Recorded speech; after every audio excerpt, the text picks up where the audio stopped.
हेडलाईनचे प्रस्तुत करता घरकुल मसाले, दे रोजच्या जेवणाला मायेची चव घरकुल मसाले. भिवंडीमध्ये धोकादायक 4 मजली इमारत कोसळली. ढिगाऱ्याखालून 9वा मृतदेह बाहेर काढला. 12 तासांपासून एनडीआरएफ आणि आपत्कालीन पथकाकडून रेस्क्यू. मृतांचा आकडा वाढण्याचीही भीती. नाशिक जिल्ह्याला रेड अलर्ट तर हवामान खात्याकडून मुसळधार पावसाचा इशारा.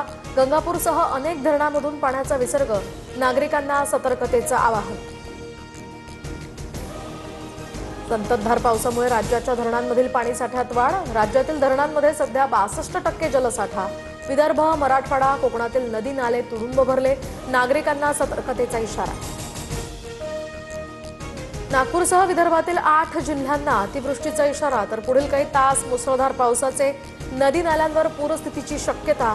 नागरिकांनाही खबरदारीचं आवाहन.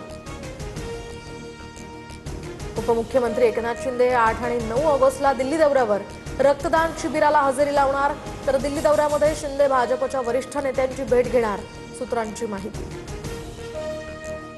अमित शहांच्या पुणे दौऱ्यावरून राजकीय वातावरण तापलं. काँग्रेसचा शहांच्या दौऱ्याला विरोध. तर भाजपही अलर्ट मोडवर. उद्या लोकमान्य टिळक राष्ट्रीय पुरस्काराला शहा उपस्थित राहणार. कॉक्रोच जनता पार्टीच्या आंदोलनावर सिनेमा येणार. चित्रपटासाठी 20 कोटींचं बजेट. अभिजित दिपकेंची मुख्य भूमिका. कोण अभिनेता साकारणार? जेनझींमध्ये उत्सुकता. गुटख्यापासून निकृष्ट दुधापर्यंत पुणे विभागात एफडीए कडून कारवायांचा धडाका. कुल्फी, खाद्यतेलावरही कारवाई. तर 4 व्यक्तींना अटक. 2 आस्थापना सील.